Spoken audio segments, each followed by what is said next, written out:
So we're standing here by a well in Old Nazareth, at a site traditionally held by the early church where the angel Gabriel appeared to Mary to announce the birth of Jesus. Now, if an angel were to appear to you or me today to make an announcement, that might just be terrifying to us. But to the persons in the Bible, the appearance and message of an angel was more often than not instilling hope for the people. Let's consider a couple of examples from the Old Testament. In the Old Testament, angels visited people like Father Abraham and announced to him that Sarah would bear a son, Isaac, within the year. Again, the angel appeared to Manoah's wife and announced the birth of Samson. In the New Testament, the angel Gabriel appeared to Zechariah, the priest in the temple, and announced the birth of John the Baptist. Now, those are all incredible announcements, instilling great hope for what the future baby boy would become.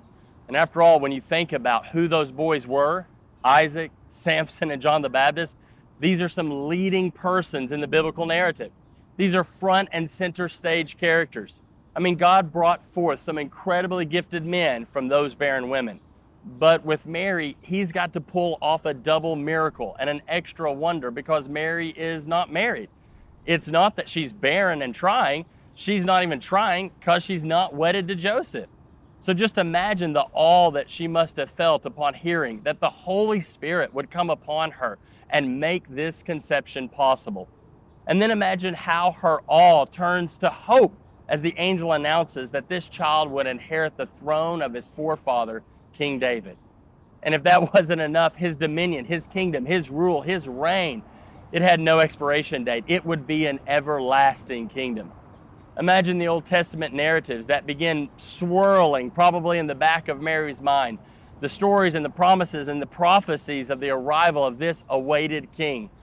Perhaps the prophecy of Daniel came to mind, where the Son of Man walked up to the Ancient of Days and was handed an everlasting dominion and a kingdom that would not be destroyed. Perhaps the prophecy of Zechariah, who foretold that one day God himself would come and dwell in the midst of his people Israel, came to mind.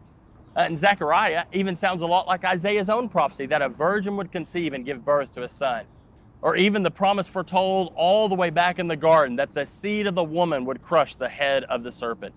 These narratives, these promises, these prophecies instilled hope in Mary.